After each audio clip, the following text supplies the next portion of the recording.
नमस्कार मंडळी. आजच्या या जबरदस्त भागाची सुरुवात होते भावनांच्या कल्लोळाने. पार्थ पूर्णपणे अस्वस्थ अवस्थेत असतो. त्याच्या डोळ्यात वेदना असतात, मनात गोंधळ असतो आणि हृदयात न मिटणारी जखम. वसू रम्याच्या बाजूने उभी राहत विक्रम समोर प्रश्न उपस्थित करते की रम्याच्या भावना, तिचं प्रेम, तिची घुसमट याचा या घरात कोणी विचार करणार आहे की नाही. तीही तर या घराचा एक भागच आहे ना. पण तिच्या वेदना कोणालाच दिसत नाही, असं वसू ठामपणे बोलते. पण विक्रमचा संयम सुटतो. तो स्पष्ट शब्दात सांगतो की या विषयावर आता त्याला काहीच बोलायचं नाही आणि वसू रम्याला तिथून निघून जाण्यास सांगतो. दोघे तिथून निघून जातात आणि वातावरण अधिकच गंभीर होतं. विक्रमचा रोख आता थेट पार्थकडे असतो. विक्रम पार्थला जाब विचारतो, काव्याने इतके प्रयत्न करून सुद्धा तू तिच्या भावना समजून घेण्याचा प्रयत्न का केला नाहीस?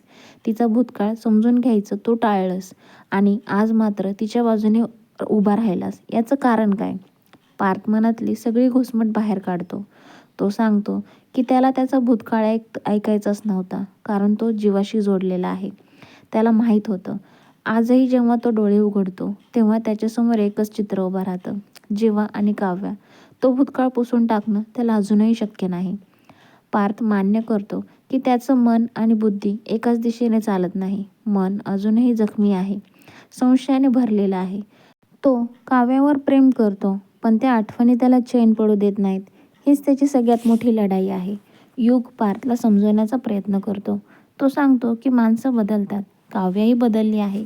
संसार एका चाकावर चालत नाही, दोघांनी मिळूनच तो पुढे न्यावा लागतो. युगची प्रामाणिक विनंती पार्थ ऐकतो, पण अजूनही तो पूर्णपणे तयार नसतो. दुसऱ्या बाजूला जीवाची तब्येत बरी नसते. शारदाला त्याची अवस्था पाहवत नाही, पण जीवा तिला थांबवतो. सगळी मेहनत वाया जाईल, आईला कळलं तर सगळं बिघडेल, अशी भीती तो व्यक्त करतो. नंदिनी जीवाची काळजी घेत असते. साधं वरण भात, प्रेमाने भरवलेले घास आणि दोघांमधले हळूच उमलणारे क्षण आता वातावरण हलकं करतात. पुढच्या दिवशी रम्या नव्या आत्मविश्वासाने ऑफिसला जाण्याची तयारी करते. पार्थला इम्प्रेस करण्याचा तिचा प्रयत्न सुरू असतो. ऑफिसमध्ये नवीन प्रोजेक्टची मीटिंग सुरू होते, पण क्लायंट समाधानी नसतात. प्रोजेक्टमध्ये काहीतरी वेगळं आणि युनिक हवं असतं, जे इतरांकडे नाही. अशी काही गोष्ट आपल्याला हवी आहे, असं ते म्हणतात. पार्थ विचारात पडतो.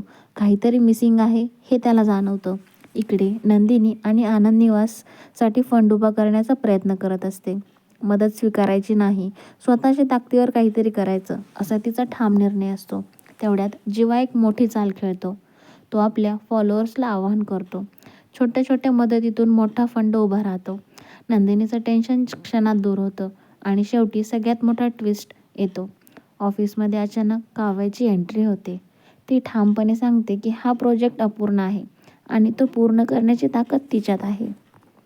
फक्त प्रोजेक्टच नाही तर पार्थचं अपूर्ण आयुष्यसुद्धा ती पूर्ण करू शकते, असा ती दावा करते. रम्या संतापते, वातावरण तापतं.